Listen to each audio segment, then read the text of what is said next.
3-0. 3 victoires à 0. 3 contenders qui ont baissé pavillon face aux Lakers. Les Wolves de Minnesota, les Suns de Phoenix et maintenant les Kings de Sacramento. Voilà. Ça, c'est la nouvelle équipe des Lakers, leader du championnat, leader de la conférence Ouest. Eh bien, nous allons analyser ce match qui a été épique par moments avec des performances, on peut le dire, surhumaines. Lakers tout le temps, c'est tout de suite. Step 1, wake up early, gonna rise with the sun. Step 2, get some good, some food in you. Step 3, think real hard about what you wanna be. Step 4, everybody just do your thing. Wake up, today's gonna be a good day. Wake up, today's gonna be a good day.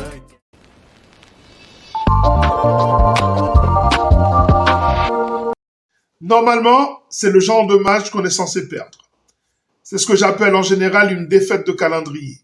Quand vous jouez en back-to-back les Suns de Phoenix et ensuite les Kings de Sacramento, qui est une équipe qui a une attaque qui est extrêmement bien conçue, avec Mike Brown, qui est un coach qu'on connaît bien puisqu'il a déjà été coach des Lakers par le passé, et c'était un assistant de Steve Kerr, eh bien c'est difficile de ne pas perdre un match comme ça. En général, j'appelle ça une défaite de calendrier. Eh bien, les Lakers ont fait le boulot. Par moments, c'était un peu compliqué, mais ils ont pu garder le cap et remporter ce match. Victoire des Lakers 131-127. Match complet de LeBron James, on va en parler.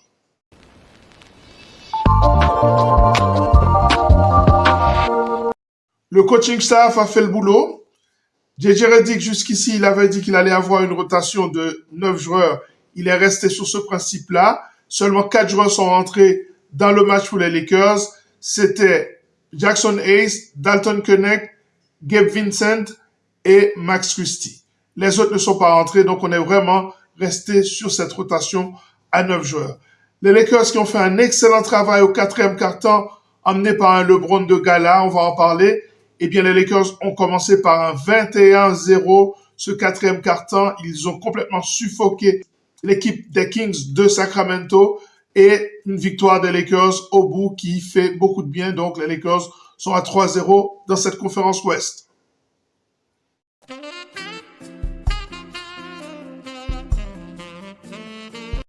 Le 5 de base des Lakers fait le travail.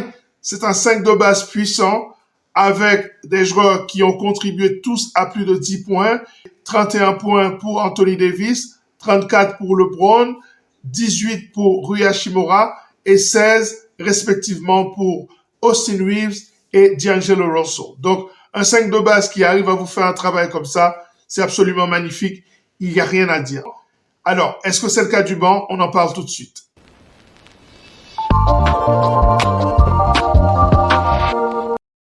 L'apport du banc qui est très faible. Un apport presque médiocre, je dirais, avec seulement, en termes de points, 18 unités sur 131 possibles. Donc, je vous rappelle le score, 131-127. Le banc a inscrit 18 points, c'est-à-dire que c'est vraiment marginal. Mais pas seulement. Au rebond, c'est seulement 4 rebonds sur 45 pris. C'est rien du tout. Et les 4 rebonds sont tous pris par Jackson Hayes. On sait que c'est sa moyenne en carrière, puisqu'il est environ à 3,2 rebonds par match en carrière.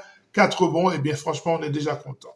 0 pour chacun des autres joueurs, eh bien, ce n'est pas assez.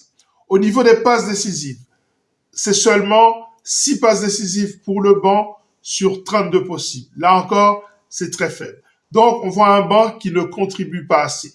Bien sûr, pas de panique, c'est quelque chose qui devrait normalement changer dans un futur relativement proche, puisque nous allons avoir du scoring qui va venir du banc avec Christian Wood, et nous allons avoir du hustle et du rebond qui va venir avec Jared Vanderbilt.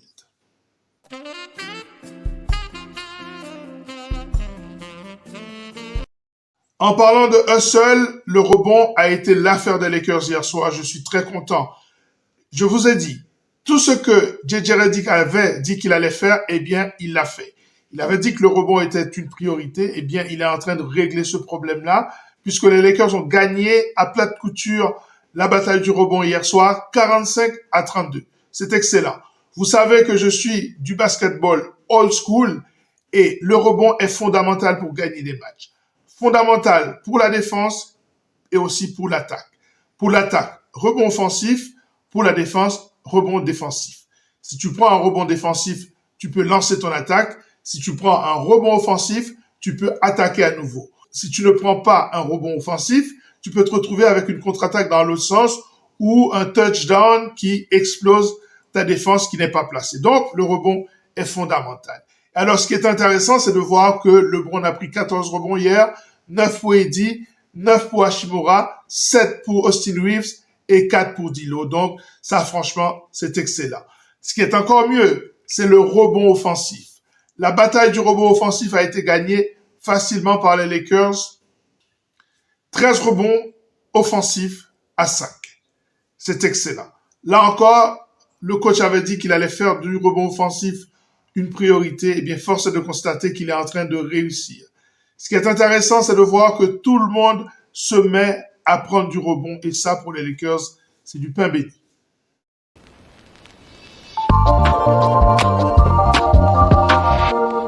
Bien sûr, la victoire est là, mais je ne serais pas conséquent si je ne parlais pas des pertes de balles, du ball control qui n'a pas été excellent, tant dans ce match que dans le précédent.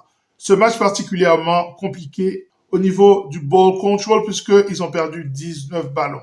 19 ballons dans la NBA d'aujourd'hui, en général, tu perds le match. Force est de constater qu'ils ont trouvé d'autres moyens de gagner ce match, mais il va falloir faire attention lors du prochain match de ne pas perdre autant de ballons.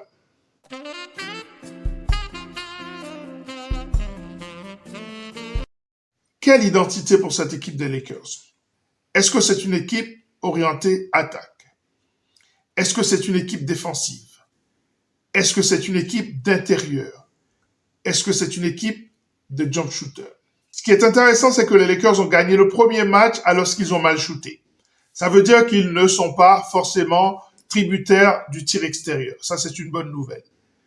Et en même temps, face aux Suns de Phoenix, c'est à 3 points qu'ils ont gagné le match. Ça a permis de comprendre qu'il y a une sorte de variété au niveau des moyens de gagner les matchs. Et ça abonne une bille en plus à cette équipe des Lakers.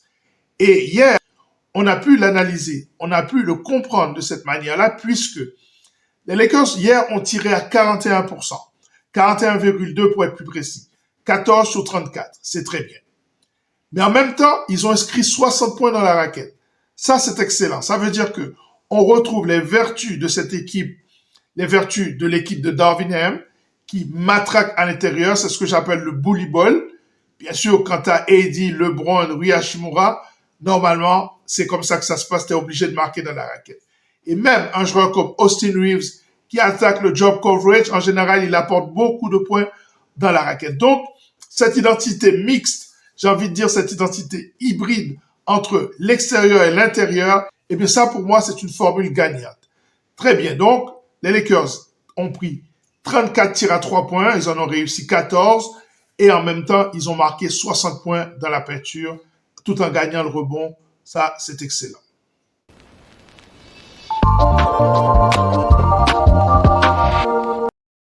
Prochain match des Lakers face aux Suns de Phoenix. C'est une équipe qu'on connaît bien, mais qui nous connaît aussi très bien. On a joué cette équipe en pré-saison. On a joué cette équipe il y a 2 matchs. Donc, on se connaît bien. Ce sera intéressant de voir quels seront les ajustements, et ce, pour les 2 équipes, parce que les Lakers ont été inexistants en première mi-temps et les Suns ont été inexistants en deuxième mi-temps. Qui va ajuster par rapport à l'autre pour gagner le prochain match? Ça va être intéressant. C'est dans la nuit du lundi à mardi.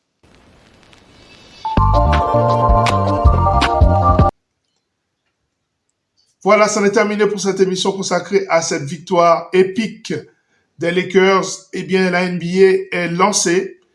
On a vu des matchs exceptionnels. On a vu ce match entre Denver et Clippers. On a vu la victoire des Suns face aux Clippers. On a vu la victoire d'Oklahoma face à Denver. On a vu ce match de Luka Doncic face aux Suns de Phoenix. Bref, là, je vous ai compté que des matchs qui sont à l'ouest. À l'est, il se passe des dingueries aussi avec les Celtics de Boston qui sont très en forme. Eh bien, la saison NBA va être magnifique. Ça, je pense que nous sommes sur l'une des meilleures saisons de l'histoire, là. En tout cas, à très bientôt sur cette chaîne. Prochain match, ce sont les Suns de Phoenix, comme je viens de le dire. Et si les Lakers gagnent, eh bien, ça va être historique. Ciao, ciao, ciao.